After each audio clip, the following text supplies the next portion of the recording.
Good morning students. आज हम अध्याय 2 प्रारंभ करेंगे। हमने अध्याय 1 में मानव भूगोल की प्रकृति और विषय क्षेत्र के विषय में अध्ययन किया है और अब हम विश्व की प्रमुख जनजातियों के विषय में अध्ययन करेंगे। विश्व की प्रमुख जनजातियाँ, तो हम विश्व की प्रमुख जनजातियों की बात करें तो जनजाति शब्द किसे कहते हैं, सबसे पहले इसके विषय में चर्चा करते हैं। जनजाति किसे कहते हैं? तो जनजाति क्या होती है? समाज की मुख्य धारा से परे जो लोग अपना जीवन यापन करते हैं, इसे हम जनजातीय या जनजाति के अंतर्गत शामिल करते हैं। जनजाति किसे?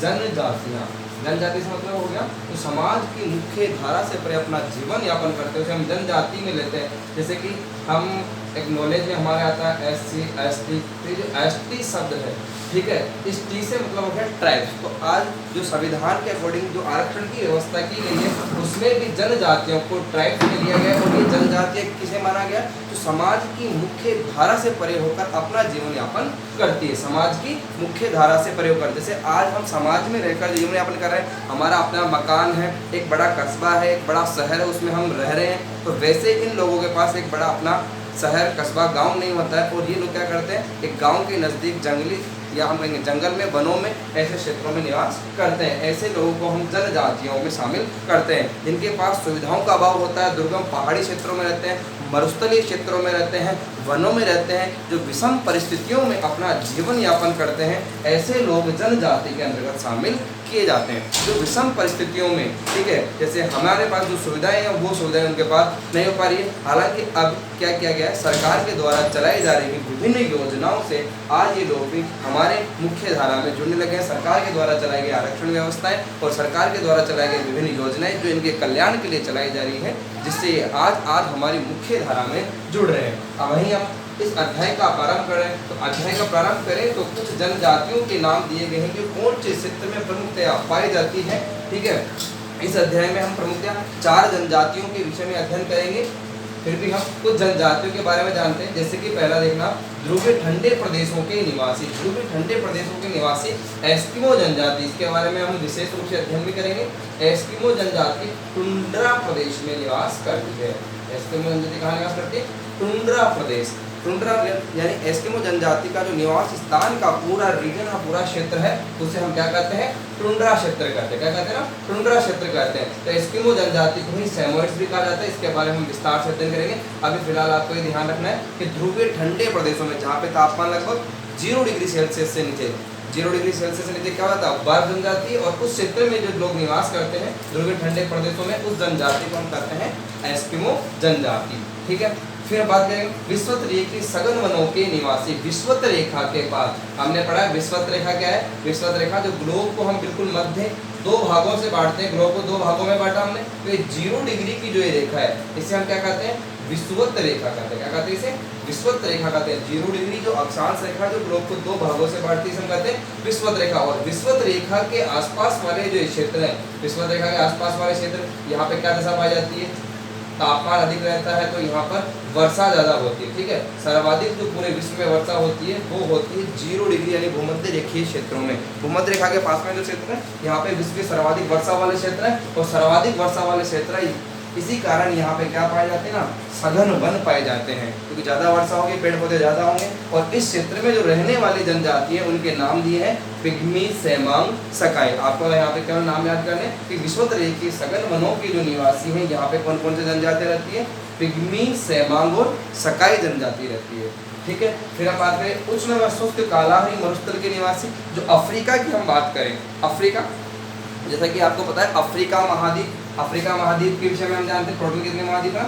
7 महाद्वीप हैं। उसमें हम अफ्रीका महाद्वीप की चर्चा करें। ठीक है, तो अफ्रीका महाद्वीप की हम चर्चा करें तो इस अफ्रीका महाद्वीप में ये वाला जो स्थान है नीचे यहाँ पे क्या है ना, अफ्रीका महाद्वीप में, यहाँ पे अफ्रीका महाद्वीप में ये हिस्से में क्या है? कालाहारी मरुस्थल। इस हिस्से में क्या है ना? कालाहारी मरुस्थल। और इस कालाहारी मरुस्थल में कौन सी जनजाति रहती है? कालाहारी मरुस्थल में रहती है बुशमैन जनजाति। कौन सी जनजाति रहती है ना? बुशमैन जनजाति रहती है। इसका भी हम विस्तार से अध्ययन करेंगे। बुशमैन जनजाति कहाँ रहती है? कालाहारी मरुस्थल में रहती है। इसका भी हम विस्तार से अध्ययन करेंगे। उसके बाद बात करें उष्णकटिबंधीय घास क्षेत्रों के निवासी। ये जो घास क्षेत्र है उनकी बात करें, उष्णकटिबंधीय घास क्षेत्र और शीतोष्णकटिबंधीय घास क्षेत्र ये अलग होते हैं। ठीक है, तो हम उष्णकटिबंधीय घास क्षेत्रों की बात करें जो उष्णकटिबंध में, और उष्णकटिबंध हमें पता है क्या है? 0 डिग्री से लेकर 23.5 डिग्री उत्तरी और दक्षिणी अक्षांशों के मध्य वाले क्षेत्र यानी कि कर्क रेखा और मकर रेखा के मध्य वाले क्षेत्र को, कर्क रेखा और मकर रेखा के मध्य वाले क्षेत्र को अगर हम चर्चा करें कर्क रेखा और मकर रेखा, तो ये 23.5 डिग्री उत्तरी अक्षांश, ठीक है, और 23.5 डिग्री दक्षिणी अक्षांश, इनके मध्य वाला जो क्षेत्र है उसे हम क्या कहेंगे, उष्णकटिबंधीय क्षेत्र। और इस उष्णकटिबंधीय में जो घास क्षेत्र है, ठीक है, उन क्षेत्रों के निवासी, वहां पर जो प्रमुख जनजाति पाई जाती है उस जनजाति को हम नाम देते हैं मसाई व बद्दू जनजाति। जो उष्णकटिबंधीय घास क्षेत्रों में निवास करने वाले जनजातियों से क्या नाम देते हैं, मसाई व बद्दू जनजाति। फिर हम चर्चा करें समशीतोष्ण कटिबंधीय घास क्षेत्रों के निवासियों की। समशीतोष्ण घास क्षेत्रों में जो जनजाति रहती है ये है किर्गिज जनजाति प्रमुखतया, जो मध्य एशिया में पाई जाती है। मानव जाति का जो उद्भव है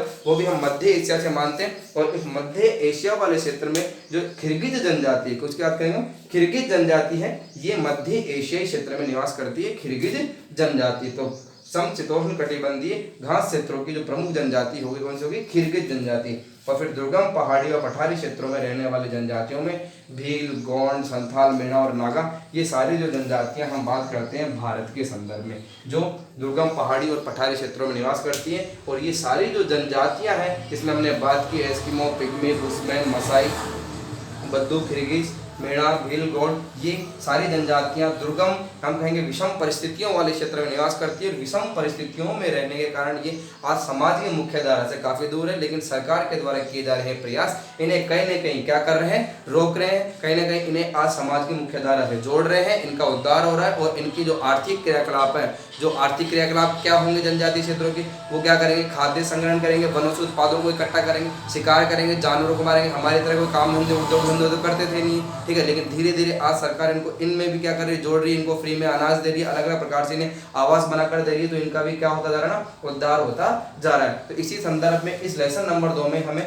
जनजातियों के विषय में पढ़ाया गया है जो समाज की मुख्य धारा से परे है। तो इस कुछ जनजातियों के विषय में हमने केवल बात की। यहाँ पे हम एक नंबर का प्रश्न आता है 20 शब्दों का, उस हिसाब से हम केवल इनके नाम याद रखेंगे, जो भी जनजाति है कौन से क्षेत्र से संबंधित, केवल हमें इतना याद रखना है। जैसे कि एस्किमो की बात करें तो ध्रुवीय ठंडे प्रदेशों से संबंधित है। पिग्मी, सेमांग, सकाई, ये विश्वोत्तर के सघन वनों से है। बुशमैन जो कालाहारी मरुस्थल अफ्रीका का, वहाँ की है। मसाई और बद्दू जनजाति कहाँ की, उष्णकटिबंधीय घास क्षेत्रों के। किर्गिज जनजाति समशीतोष्ण कटिबंधीय और दुर्गम पहाड़ी क्षेत्रों की जनजातियां। और हम इस अध्याय में 4 जनजातियों के विषय में अध्ययन करेंगे।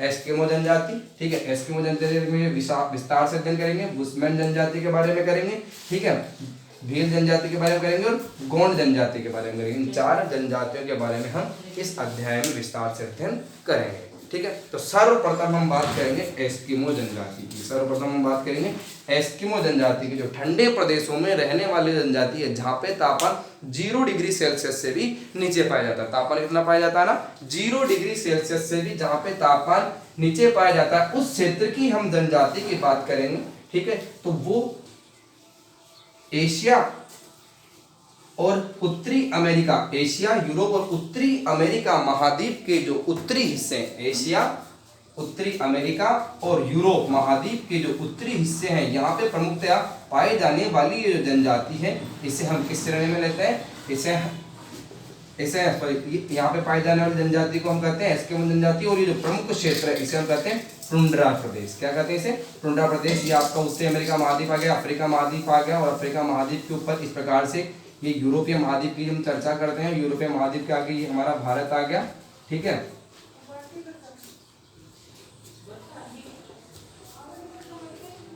और ये आपका आ गया एशिया महाद्वीप, ठीक है। तो ये एशिया और यूरोप महाद्वीप के जो उत्तरी भाग है, ठीक है, पूरा ये यहाँ पे जो 0 डिग्री सेल्सियस से कम जहाँ पे तापमान पाया जाता है। और ये जो उत्तरी अमेरिका का ये उत्तरी कनाडा वाला जो भाग है, और यहाँ पे जो ग्रीनलैंड है, क्या है ना यहाँ पे ग्रीनलैंड, इस ग्रीनलैंड में इस पूरे क्षेत्र में क्या पाया जाता है, एस्किमो जनजाति का निवास पाया जाता है। सबसे पहले हमने एस्किमो जनजाति के निवास की बात की। तो एस्किमो जनजाति की अगर हम निवास की बात करेंगे, ठीक है, तो एस्किमो जनजाति का निवास क्षेत्र की बात करेंगे तो एस्किमो जनजाति का निवास क्षेत्र कहाँ पे है, तो एस्किमो जनजाति का निवास क्षेत्र उत्तरी अमेरिका के उत्तरी भाग में, यानी कि कनाडा के उत्तरी भाग में हम बात करेंगे। यहाँ पे जो ग्रीनलैंड का भाग पाया जाता है, इस ग्रीनलैंड में भी क्या पाई जाती है, एस्किमो जनजाति पाई जाती है, ठीक है। और ये जो यूरोप है, जिसमें स्कैंडिनेविया है, नॉर्वे है, स्वीडन है, ठीक है, फिनलैंड है, इन देशों की बात करें तो यहाँ पे भी कौन सी जनजाति पाई जाती है, यहाँ पे भी एस्किमो जनजाति के लोग रहते हैं। और ये जो साइबेरिया, उत्तरी साइबेरिया है, ठीक है। और यहाँ पे हम बात करेंगे एशिया का और यूरोप का ऊपरी भाग, उत्तरी भाग, यहाँ पे भी कौन सी जनजाति पाई जाती है, एस्किमो जनजाति पाई जाती है। तो साइबेरिया कैसे कहेंगे, तो साइबेरिया रूस जो देश है वो दो महाद्वीपों में, यूरोप और एशिया में, तो एशिया का जो भाग रूस में उसे हम क्या कहेंगे ना, साइबेरिया कहेंगे, ठीक है। तो इन क्षेत्रों में, उत्तरी भागों में जहाँ पर तापमान 0 डिग्री सेल्सियस से नीचे आने की, टोटल यहाँ पे बर्फ ही बर्फ जमी रहती है, और इस बर्फीले क्षेत्र में जो जनजाति पाई जाती है जिसे हम क्या नाम देते हैं, एस्किमो जनजाति का नाम देते हैं। अब एस्किमो जनजाति की जो हम चर्चा कर रहे हैं, इनकी प्रमुख हम नामों की बात करेंगे। एस्किमो जनजाति की उत्तरी कनाडा व ग्रीनलैंड में, उत्तरी कनाडा व ग्रीनलैंड में, ठीक है, इसे क्या कहते हैं, एस्किमो कहते हैं। उत्तरी कनाडा, ये उत्तरी कनाडा हो गया और एक ग्रीनलैंड हो गया, यहाँ पे किस नाम जाना जाता है, एस्किमो से नाम से जाना जाता है। और इस पूरे रीजन को, ठीक है, ये जो पूरा रीजन उत्तरी कनाडा, स्कैंडिनेविया, उत्तरी साइबेरिया, इसे क्या कहते हैं, इस पूरे रीजन को हम क्या कहेंगे, इस पूरे रीजन को हम कहेंगे टुंड्रा प्रदेश, पूरे रीजन को हम कहेंगे टुंड्रा प्रदेश, पूरे क्षेत्र को हम कहेंगे टुंड्रा प्रदेश। और टुंड्रा प्रदेश में अब पर्टिकुलर हम बात करते हैं किस क्षेत्र में, जैसे कि उत्तरी कनाडा और ग्रीनलैंड में से किस नाम से जाना जाता है, एस्किमो के नाम से जाना जाता है। स्कैंडिनेविया में हम एस्किमो जनजाति के लोगों को क्या कहते हैं ना, लेप्स करते हैं, क्या कहते हैं, लेप्स नाम है यहाँ पे एस्किमो को ही। यहाँ पे स्कैंडिनेविया जो यहाँ पे नॉर्वे, स्वीडन, फ्रांस का जो हिस्सा है, ठीक है, यहाँ पे क्या कहते हैं, इसे लेप्स कहते हैं। उत्तरी साइबेरिया में जो रूस का जो पार्ट है, ठीक है, एशिया वाला, इसे क्या कहते हैं ना, साइबेरिया कहते हैं। और साइबेरिया के उत्तरी भाग में जो ये बर्फीले क्षेत्र में जो जनजाति पाई जाती है, इसको अलग अलग नामों से जाना जाता है, जैसे कि यहाँ पे सैमोइड्स भी कहते हैं, याकुत भी कहते हैं, चकचे भी कहते हैं, तुम भी कहते हैं, ठीक है। इस प्रकार से हमने एस्किमो जनजाति के निवास क्षेत्र की बात करी, जो पूरी तरह से कहाँ पे हम बात करें, पूरी तरह से जो अफ्रीका, यूरोप और अमेरिका महाद्वीप के उत्तरी भागों में निवास करती है। इसके आगे हम कल अध्ययन करेंगे।